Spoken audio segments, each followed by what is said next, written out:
날일 거라고 생각합니다. 성묘 다녀오시고 사역 준비하시고 찬양대로 섬기시고 또 주차장과 여러 각 부분에서 보이지 않게 섬기셨을 텐데 그러나 피곤한 가운데서도 우리의 마음과 뜻과 정성을 다해서 예배할 때 하나님께서 더욱더 기쁘게 받으실 줄로 믿습니다. 어떤 사람이 말하기를 자기가 기독교 신앙을 반대하는 세 가지 이유가 있다고 했습니다. 첫째는 지루하다, 둘째 거짓말 같다, 셋째 자기 자신과는 상관없는 일인 것 같다. 저도 어느 정도 공감합니다. 그런데 이런 일은 진심으로 기독교 신앙이 말하는 바에 귀를 기울여 본 적이 없기 때문에 일어나는 현상입니다. 저는 선배 손에 끌려 교회 나갔습니다. 교회 나가니까 세례 공부하라 해서 세례 공부했고요. 예 세 번만 대답하면 된다 그래서 세상에 이렇게 쉬운 일이 어딨나. 예 세 번만 대답하면 교인이 되고 세례 신자가 된다고 그러니 뭐 아무것도 아니네. 그리고 세례를 받았습니다. 예 세 번 하니까 제가 기독교 신자가 되어 있더라고요. 그런데 아는 것도 없고 재미도 없어서 석 달 만에 교회로부터 도망을 쳤습니다. 그런데 군대를 가서 성경을 읽고 싶어졌습니다. 그래서 성경을 펴서 읽어 나갈 때에 내 내면의 변화가 일어나는 것을 알게 되었고, 그리고 내면으로부터 들려오는 하나님의 음성을 듣기 시작했습니다. 결국 저는 진심으로 하나님께 무릎을 꿇게 되었고 제 삶을 드렸습니다.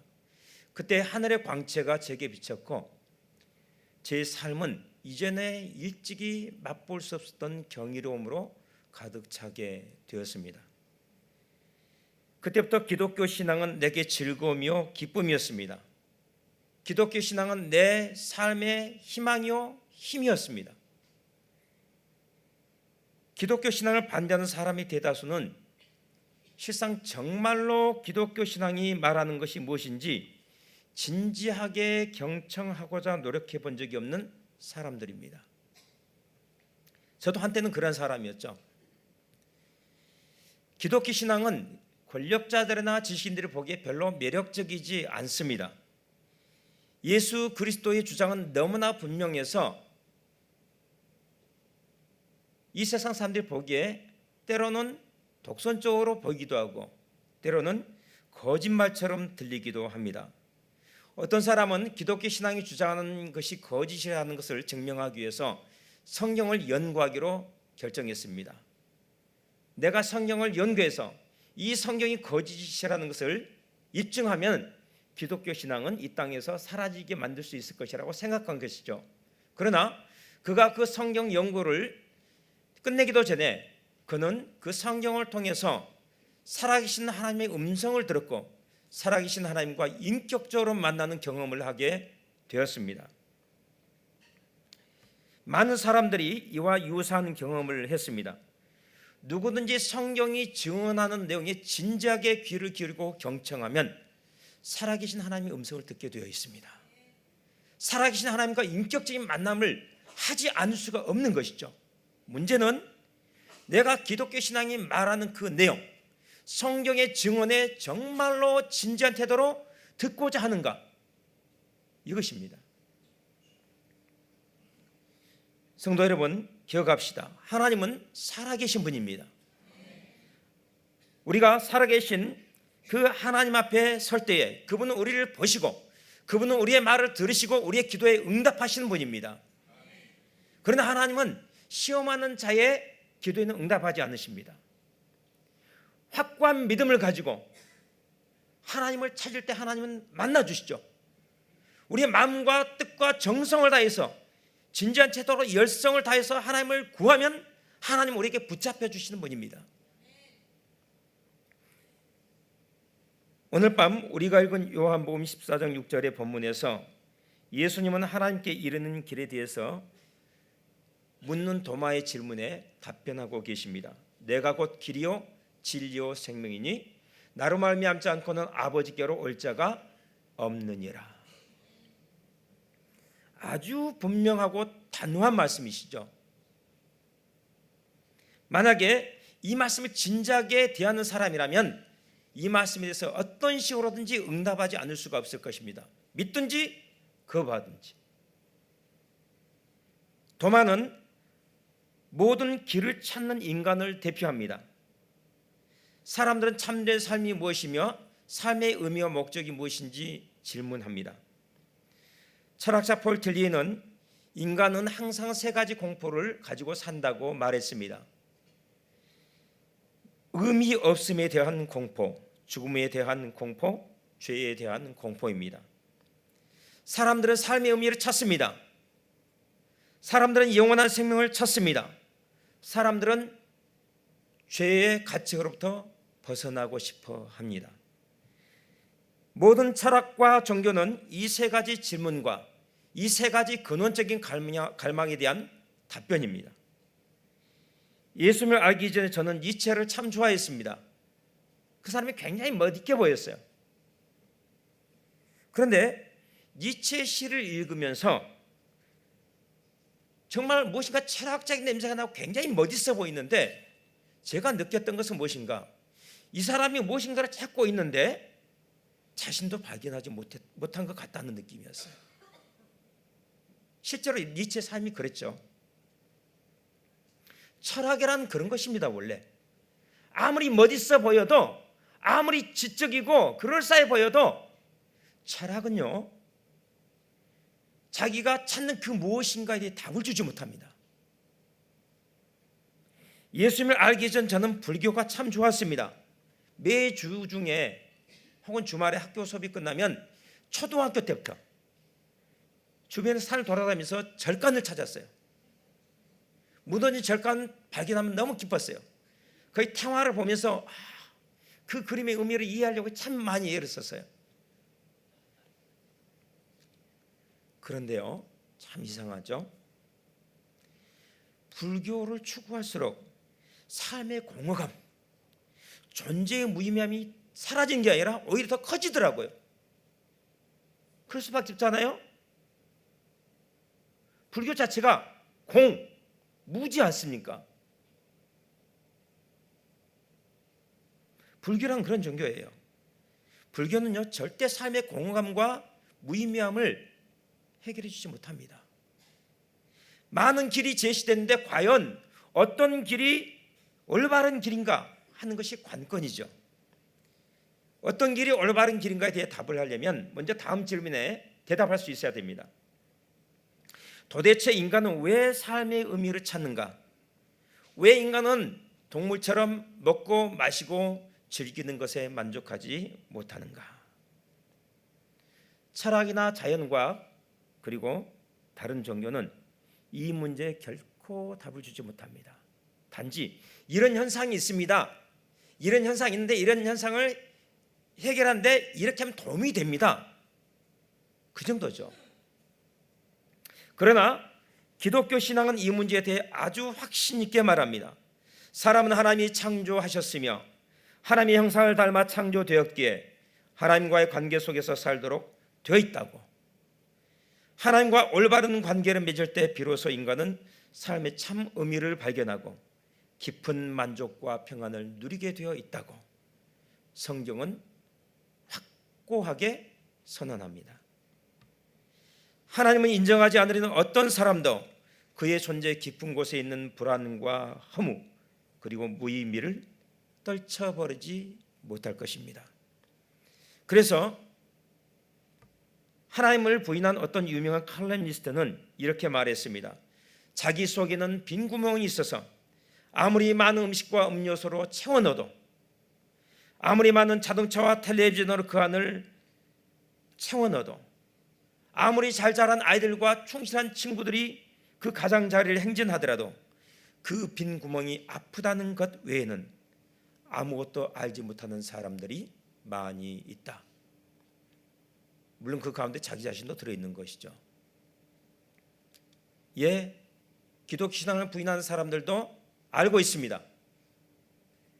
자기 안에 빈 구멍이 있고 자기가 불안해하고 있고 자기가 무의미와 허무에 시달리고 있고 그리고 불안과 고통에 시달리고 있다고 하는 것을 알고 있지만 왜 그런지 그것을 해결하면 어떻게 해야 되는지 그들은 결코 알지 못하는 것입니다.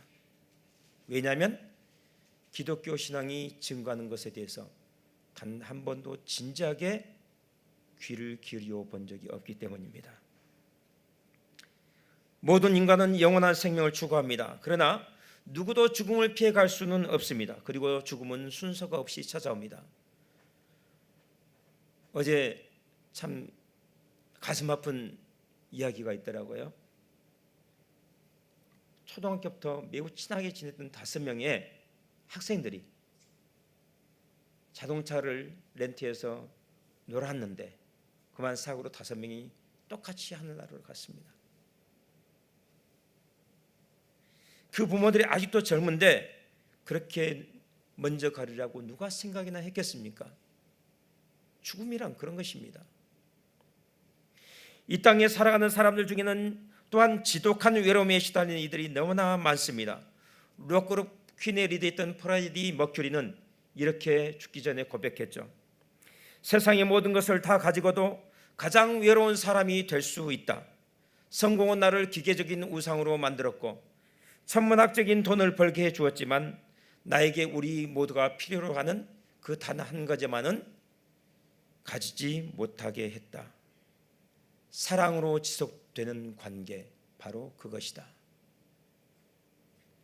그러나 머큐리도 알지 못했던 것이 있습니다. 사랑으로 지속되는 관계라고 할지라도 그것조차도 우리를 결코 만족시켜주지 못한다는 것이죠. 사람들은 또한 진리를 필요로 합니다. 무엇을 믿든지 열심히 믿기만 하면 된다고 말하는 사람들이 많습니다. 제가 며칠 전에도 전화를 했어요. 어떤 분에게. 그랬더니 목사님, 제가 참 목사님 은혜에 감사해서 교회를 몇 번 나가긴 하지만은 더 이상 저보고 이래라 저래라 예수 믿어라 그러지 마십시오. 저를 기독교 신자로 만들려고 하지 마십시오. 기독교든 불교든 이슬람교든 어떤 종교든지 다 훌륭한 성인들 있고 다 좋은 종교 아닙니까? 무엇인지 잘 믿으면 되는 거 아니겠습니까? 그런데 꼭 왜 예수만 믿어야 되느냐고, 왜 꼭 기독교야 되느냐고. 전 정말 그런 이야기 들으면 화가 납니다. 그러시더라고요. 과연 무엇을 믿든지 열심히 믿기만 하면 되는 것일까요? 그렇지 않습니다. 아돌프 히틀러는 어떻습니까? 그는 옳지 않은 일에 헌신했습니다. 그래서 수백만 명의 사람들을 태어나게 죽일 수 있었죠. 잘못된 사상에 충실했던 사람들이 이 땅에 얼마나 많은 비극을 가져왔습니까? 그러므로 우리는 진리에 올바른 믿음에 헌신해야만 되는 것이죠. 그렇지 않으면 우리의 믿음은 세상을 파괴하고 마침내 우리 자신까지 파괴하고 말 것입니다. 기독교 신앙이 진리일까요? 진리라면 그 증거는 무엇일까요? 기독교 신앙의 핵심은 예수 그리스도의 부활인데 예수님께서 과연 3일 만에 다시 살아나셨던 증거가 어디 있을까요? 우리는 이러한 질문에 대한 답을 찾아야 되고 그 질문에 대해서 분명하게 세상에 답변할 수 있어야 됩니다. 그리고 그 질문에 대한 답변이 있다면 기독교 신앙을 진지하게 고려해 봐야겠죠. 성경이 말씀한 대로 살아야겠죠. 그래서 성경은 예수 그리스도의 부활에 대해서 수많은 증거를 하고 있습니다. 무엇보다 인간은 죄의 속박으로부터 벗어나기를 정말로 원합니다. 우리는 타락하고 죄를 피할 길이 없지만 그럼에도 불구하고 우리 영혼 깊은 곳에서든 고귀한 삶을 살고 싶은 갈망, 거룩한 삶을 살고 싶은 그러한 갈망이 있습니다. 그것은 우리가 본질적으로 처음부터 죄와 다른 존재로 태어났다는 것을 암시하는 것이 아닐까요? 저는 청년 시절에 죄로부터 벗어나고 싶었지만 죄에서 벗어날 수는 없었습니다. 그때 성경 가운데서 이 말씀을 발견했습니다. 나는 곧 길이요 진리요 생명이니 나로 말미암지 않고는 아버지께로 올 자가 없느니라. 저는 그 말씀 붙잡고 예수님께 나가서 도움을 구했습니다. 그리고 정말로 그분이 길이요 진리요 생명이 되신다는 사실을 체험했습니다. 제 나이 18세에 이미 저는 세상에서 방랑자였습니다. 그런데 예수님께서는 말씀하셨죠. 내가 곧 길이다라고. 만약 우리 가운데 길을 찾지 못한 분이 계시다면 이 말씀에 귀를 기울일 필요가 있습니다. 제 나이 18세에 저는 이미 이 세상의 삶이 속임수이고 거짓으로 가득한 것이라는 사실을 발견했습니다. 그런데 예수님께서 말씀하셨죠. 나는 진리이다라고. 만약 우리 가운데 아직 진리를 찾지 못한 분이 있다면 예수님의 이 말씀에 귀를 기울일 필요가 있습니다. 제 나이 18세에 저는 세상의 죄로 인해 너무나 어둡다는 사실을 깨달았습니다. 나는 살아있고 싶었지만 죄로 인해 죽은 시체와 다를 바가 없었습니다. 나는 이미 어둠의 세계 속에 사는 자였고 죽음의 세계 속에 속한 자였습니다. 그런데 예수님께서 말씀하셨죠. 나는 생명이다라고. 우리 가운데 아직 생명을 찾지 못한 분이 계시다면 예수님의 이 말씀에 귀를 기울일 필요가 있습니다. 그분은 정말로 길이요 진리요 생명이시고 당신에게 정말 진지한 태도로 나와서 겸손하게 구한 자에게 그 말씀이 진리임을, 그 말씀이 참된 말씀임을 친히 증거해 주실 것입니다. 요약하자면 사람은 하나님과 교제하며 살도록 창조되었고 하나님의 영광을 위해 살도록 창조되었습니다. 만약 우리가 이 사실을 받아들인다면 하나님의 생명이 우리의 삶에 충만하게 넘치게 되는 것을 발견할 것입니다. 그래서 도마는 다른 길을 묻지 않고 하나님께 이르는 길을 예수님께 물었던 것입니다. 도마의 질문에 예수님께서는 분명하게 답변하셨습니다. 너희는 나를 따르라. 내가 길이요 진리요 생명이다. 그 길이 아니고서는 하나님께 가는 길이 없다. 그 진리가 아니고서는 전혀 아는 것이란 없다.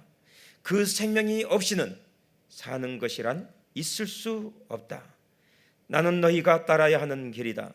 너희가 믿어야 할 진리요 너희가 소망해야 할 생명이다. 만일 너희가 내 길에 있다면 너희는 진리를 알게 될 것이고 진리가 너희를 자유롭게 하리라. 그리고 영원한 생명을 붙잡게 될 것이다. 사도 바울은 이 길, 이 진리, 이 생명을 붙잡았던 자입니다. 그는 예수님과 거의 비슷한 시기에 살았던 자이지만 실제로 예수님을 만난 적은 없는 사람이었습니다. 다만 예수님에 대한 소문을 들었을 따름이죠. 불행하게도 그의 주변에는 예수님에 대해서 미움과 분노를 가지고 예수님을 증오했던 사람들로 가득했습니다. 대제사장과 서기관과 바리새인들의 주변에서 사도 바울은 살았습니다. 그래서 그가 들은 이야기는 대부분 예수님에 대한 오해와 비난, 반대와 적대적인 내용들이었습니다.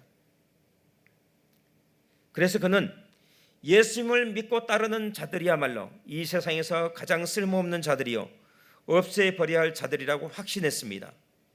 그리고 그는 자신의 삶을 이 일에, 예수 믿는 자들을 잡아 죽이는 일에 헌신하기로 결정했습니다. 대단한 결심을 한 것이죠. 자기가 생각하기에 이 일처럼 가치 있는 일이 없었던 것이죠. 그는 예루살렘에서뿐만 아니라 세상 모든 곳에 있는 기독교인들을 잡아 죽이기로 결심했습니다. 그래서 그는 시리아의 다마스쿠스까지 기독교인들을 추적하여 갔습니다. 그러나 그는 다마스쿠스로 가는 길에서 뜻하지 않게 부활하시고 살아계신 예수 그리스도를 만나게 됩니다. 초자연적이고 동시에 인격적인 방식으로 예수님을 만나서 그분의 얼굴을 보고 그분의 음성을 듣게 되죠. 그가 예수 그리스도의 음성을 들었을 때 그는 고꾸라졌고 그때부터 그는 눈이 먼 자가 되었습니다. 그는 장님이 되어 다마스쿠스로 이끌려 갔다가 한 기독교인의 안수기도를 통해서 다시 눈을 뜨고 보게 됩니다. 이 사건을 통해서 사도 바울은 말로만 듣던 예수, 지식적으로만 알고 있었던 예수, 소문으로만 알고 있었던 예수를 직접 체험적으로 만났고 경험적으로 알게 되었으며 진실로 올바르게 알게 되었습니다. 그가 들었던 소문, 그를 가르쳤던 지식인들의 주장과 이야기는 모두가 거짓이었습니다. 그런데도 그처럼 철저하게 자신은 예수에 대해서 안다고 확신했고 그 거짓된 자기 확신에 사로잡혀 수많은 사람들을 죽인 일에 앞장섰던 것입니다. 그날 다마스쿠스로 가는 길에서의 깨어지는 경험을 통해 사도 바울은 비로소 알게 된 사실이 하나 있습니다. 그것은 자신이 아는 것이 하나도 없다는 사실이고 자기 자신이 아무것도 아니라는 사실이었죠. 이제 그는 겸손하게 하나님의 말씀을 경청할 준비가 되었습니다. 그때 비로소 복음의 진리가 그에게 풍성하게 계시되었고 그는 신약 성경 13권을 저서로할 수 있게 되었습니다. 예수 그리스도, 십자가에 달려 죽으셨다가 3일 만에 다시 살아나신 예수 그리스도, 하나님의 영광의 보좌 앞에 서 계신 예수 그리스도를 그가 보고 깨달은 순간부터 생명이, 하나님의 영원한 생명이 그에게로 흘러 들어왔던 것입니다. 다마스쿠스로 가는 길에서 바울이 잃은 것은 세상이었고 거짓이었고 어둠이었고 자기 기만이었습니다. 반대로 그가 얻은 것은 하늘이었고 진리였고 생명이었으며 바로 하나님 자신이었습니다.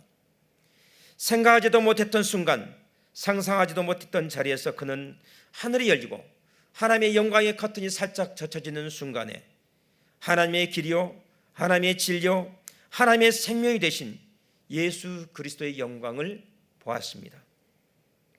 그 순간 그의 정신과 영혼은 하늘 높이 고양되었고 그는 순식간에 이제까지 자신이 추구하며 걸어왔고 또한 자신이 쌓았던 이 세상의 모든 것들이 말 그대로 배설물과 같이 가치가 없는 것임을 깨닫게 되었습니다.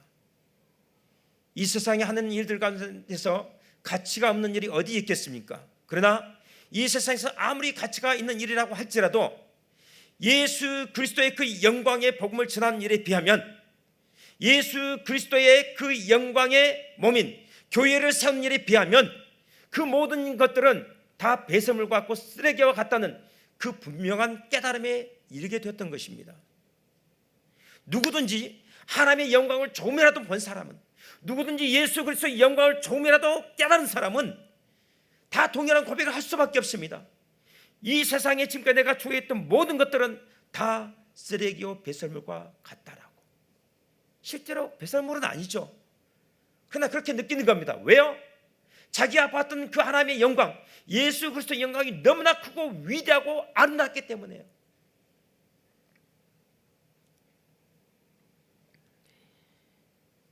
이제 사도 바울은 진실을 있는 그대로 볼 수 있는 시각이 생겼습니다. 그날 이후 사도 바울의 삶은 완전히 달라졌습니다. 에베소서 3장 1절에서 그는 자신이 어떤 삶을 사는지 고백합니다. 그리스도 예수의 일로 너희 이방인을 위하여 갇힌 자 된 나 바울은, 그리스도 예수의 일로 너희 이방인을 위하여 갇힌 자 된 나 바울은. 그는 이전에 자신이 그처럼 경멸했던 자들인 이방인을 위하여 자신의 자유를 기쁜 마음으로 기꺼이 포기할 수 있는 자가 되었습니다. 세상의 점을 부귀영화, 권력, 성공, 쾌락, 이 모든 것들을 그는 기꺼이 포기할 수 있는 자가 되었습니다. 무엇을 위해서요?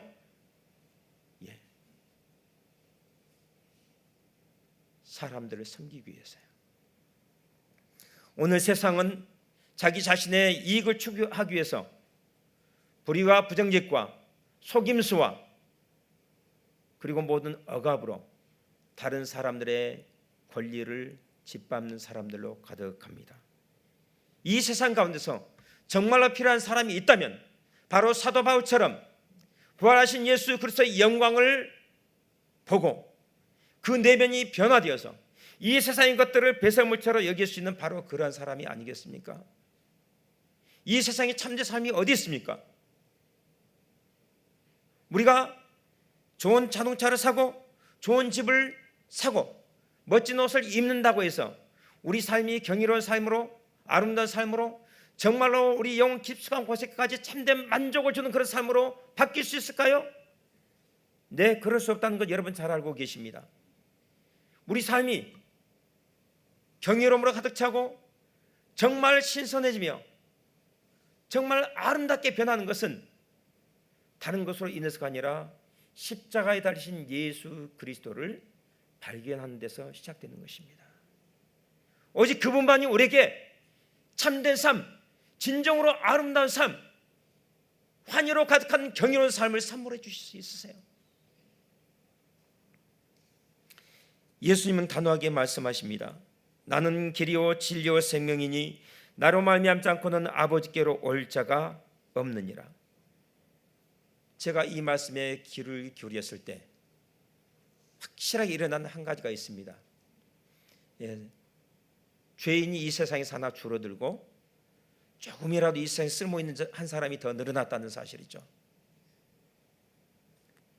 누구든지 이 주님의 말씀에 귀를 기울이면 그 순간 이 세상에는 삶의 진정한 의미를 발견하고 삶이 정말로 경이로우며 아름답다는 사실을 발견하는 사람이 하나 더 늘어나는 것입니다. 대신 삶은 무의미하고 공허하며 불안한 거야? 고통으로 가득한 것이야? 이렇게 고백하는 사람이 하나 줄어들겠죠.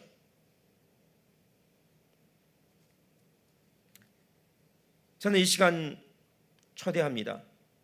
이 자리에 아직도 누군가 길을 찾지 못하고 진리를 찾지 못하고 생명을 찾지 못한 사람이 있다면 나는 길이요 진리요 생명이라는 예수님의 말씀을 경청할 수 있기를 바랍니다. 하나님을 알고 하나님을 알게 하는 일처럼 아름답고 귀한 일이 없습니다. 그 일은 예수 그리스도를 만나고 예수 그리스도와 동행하는 가운데 이루어집니다. 예수님은 성경의 중심에 우뚝 서서 교회 한가운데 우뚝 서서 오늘 또 우리를 부르고 계십니다. 나는 길이요 진리요 생명이니 내게로 오라. 내가 너에게 하나님께 가는 길을 가르쳐 주겠다. 내가 그 길이 되어주겠다. 내가 너에게 새로운 차원의 삶, 경이로운 삶으로 너희를 인도하겠다. 예수님은 부활하셨고 살아계신 하나님의 아들이십니다. 그분은 내가 길이요 진리요 생명이라고 약속하셨습니다. 그분 앞에 겸손하게 무릎 꿇고 기도할 때 그분은 당신 앞에 나온 모든 자에게 길이 되시고 진리가 되시고 생명이 되실 것임을, 동시에 그분과 동행하는 삶이 얼마나 아름답고 경이로운 삶인지 분명하게 드러내 보여주실 것이라고 저는 감히 단언하는 것입니다. 오늘 우리 알파코스 게스트 가운데 초신자들 여러분 계시고 또 교회에 나온 지는 오래되었지만은 사실 이 복음에 대해서 들어보지 못한 분도 계십니다. 또 우리 알파코스 게스트는 아니지만은 이 가운데 교회는 오래 다녔지만은 삶이란 무의미하고 재미없고 지루한 것이다, 기독교 신앙은 그런 것이다 라고 생각하는 분이 계실 수도 있죠. 그렇다면 다시 한번 우리 자신을 살펴봅시다. 나는 진정으로 성경을 진정으로 열어서 성경의 그 증언에 경청하는 태도를 가지고 있는가? 나는 성경 속에서 예수님이 하시는 그 증언에 대해서 정말로 겸손하게 무릎 꿇고 귀 기울여 듣고 있는가? 사랑하는 우리 알파코스 사역자 게스트 여러분, 이제부터 12주간의 이 여정을 기도하는 마음으로 함께 걸어갈 수 있기를 바랍니다. 우리가 간절한 마음으로, 겸손한 마음으로, 그리고 진지한 태도로 예수 그리스도에 대해서 알기를 원하고 그분을 찾는다면 나는 길이요 진리요 생명이다라는 그 말씀을 예수님께서 직접 증거해 주실 줄로 믿습니다. 기도하겠습니다. 하나님 아버지, 예수님께서 말씀하시기를 나는 길이요 진리요 생명이다라고 말씀하셨습니다. 우리가 이 말씀을 믿음으로 붙잡고 고백하며 기도하오니 우리의 삶 가운데 길이요 진리요 생명이 되신 예수님의 그 풍성함이 날마다 더 분명하게 드러날 수 있도록 은혜를 베풀어 주시옵소서. 우리 모든 은광교회 성도 한 사람 한 사람이 예수 그리스도 안에 있는 하나님의 생명으로 충만해지게 하시고 그들의 얼굴이 빛나게 하시고 그들의 얼굴에서 어두운 그들이 떠나게 하시고 그들의 삶 가운데서 고통이 떠나가는 역사를 허락하여 주시옵소서. 예수님 이름으로 기도하옵나이다. 아멘.